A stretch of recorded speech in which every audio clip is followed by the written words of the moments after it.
Hey superstars, welcome to the Get Rich Without Being a Bitch podcast. I am Vanessa Shaw, your host for the journey that we're about to embark upon.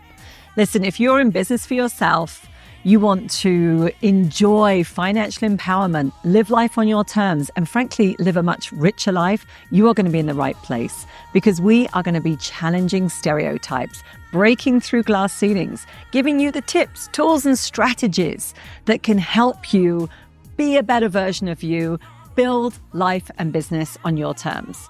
So be sure to subscribe because you are not going to want to miss an episode. Go to your favorite podcast platforms on Apple or Spotify and hit subscribe now. And I can't wait to start the journey with you. Hey, superstars, welcome back. What an entry, right? The problem with rich people on the Get Rich Without Being a Bitch podcast. So what is the problem with rich people? Well, my problem with rich people is that I really didn't have that many examples of them growing up. So they were quite mysterious. And if anything, there were quite a few stories, though, about rich people when I grew up that kind of prevailed in my family. It was almost as if it was never said directly that rich people didn't get their wealth by doing good work in the world. Right? They got it by, I don't know, some nefarious, shady means. That implied that they had been bad people, crooked, ripped people off, whatever it was, bad business practices. Again, it was never said, it was always implied.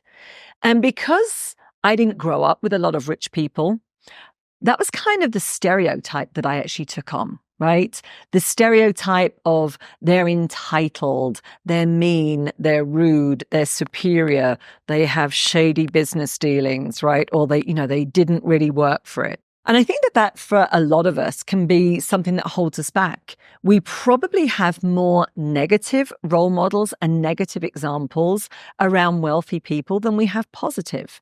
Certainly that was the case for me. And interestingly enough, there have actually been some studies about the correlation between wealthier people and their behaviors. So I want to look at my notes here because I want to make sure that I'm actually going to quote some of these things for you. I find it quite fascinating. So, wealth and empathy. Research suggests that having more resources might actually decrease a person's empathetic capacities. So this is one study that was conducted by UC Berkeley, observed how participants who were made wealthier in a simulated game of Monopoly exhibited more aggressive and entitled behaviors. And this supports the theory that wealth can reduce empathetic responses to others, possibly due to reduced daily necessities for social cooperation and interdependence. So that's one study. Another study here, an interesting one, ethical behavior and wealth. Another body of research indicates that wealthy individuals may behave less ethically. This was highlighted by studies which observed that drivers of luxury cars were less likely to stop for pedestrians, suggesting a sense of moral entitlement that correlates with higher economic status. Now, it's important to note that there are conflicting findings in this area. And for instance, a counter study found that there was no significant correlation between the wealth of a car's driver and their likelihood to engage in unethical driving behavior. But I have to say as well that I've experienced some of that, right? When I've been out in places where, let's say, people had that higher net worth, they've got more wealth. And I've most definitely experienced rudeness, entitlement, a sense of superiority, perhaps a lack of gratitude to the people helping them. That's been my personal experience. I want to just refer back to one more here as well that I think is kind of interesting. There's been a study around the link with compassion and social class. Evidence suggesting that lower socioeconomic status may actually enhance a person's responsiveness to another's suffering. This has been attributed to a stronger reliance on community and social bonds as a survival strategy, which might not be as pronounced in wealthier environments where physical and social resources are more abundant. So, What do these studies show us? Again, they are studies somewhat isolated. They don't always paint the full picture, but I think that they do show us these complex ways in which wealth influences personal and social behaviors that can lead to a decrease in compassion and ethical actions, right? So again, it's kind of just knowing that. And as I started to look into this for myself, again, this is I've escaped the needing to file for bankruptcy. If you didn't hear the end of that story, I actually started to turn things around. I realized that it was a lot of my story and my scripting and my background that was holding me back. And I started to get really, really serious about building my business. But one of the other things that I also got really serious about was actually studying successful people. And a lot of the studies that I came across did draw upon similar examples, right? That there was this risk of arrogance and unethical behavior and becoming somewhat cold-hearted and detached, right, from other people's suffering. And one of the things I wanted to be really intentional around was creating the wealthier version of myself with certain attributes so that I could constantly remind myself that I really want to become a certain person and I don't want to lose those positive attributes if I become more wealthy and if I'm living that richer life, right? The reality is that money is a magnifier. And that's what I discovered. It's a magnifier. It will magnify negative traits. Right? If you're already erring on the side of arrogance, you bet add money into the mix and you are likely to become incredibly arrogant.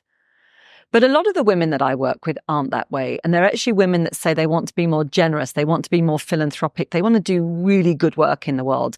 They want to create more resources so that they can, right, pay it forwards. So the good news is that money as a magnifier will also highlight those positive traits as well. If you want to be more generous and you have more money, then you will be able to be. Money will also magnify the areas for you where you need to grow. So what I started to discover for myself were just so many gaps as I was exploring my relationship with money and wealth and wanting more of it, is I started to realize the skill sets that were lacking, right? The things around my own financial literacy and empowerment where I really needed to skill up, the places that I needed to become more confident in the value that I was bringing to the table. If I want to be, earning more, what does that mean in terms of the value that I'm bringing? How do I start to add more value to the world? So I also saw that opportunity as really shining the light on the places that I had the gaps. But most importantly was really keeping in mind that I wanted to become the better version of me, right? Really amplify those qualities of kindness, definitely ethical behavior and practices, compassion, empathy, generosity of spirit, and not leave sight of those. So irrespective of studies that might be showing us one thing, I would encourage you after listening to this podcast to start to think about positive role models that you have. Perhaps you see them in the media, perhaps you hear about them on news, perhaps they're not in your immediate circles, but people, and particularly women, who you feel really reflect the attributes that you would love to have. The good news is if you recognize them in other people, it means that you have them too, and you can consciously choose to amplify them. And I would also start to look at, money as a positive tool for creating good in the world. It's really easy to sometimes get focused on those negative aspects, but start to see it as a tool for creating positive change in the world. How will it make your life better? How will it make somebody else's life better? Somebody else's business better?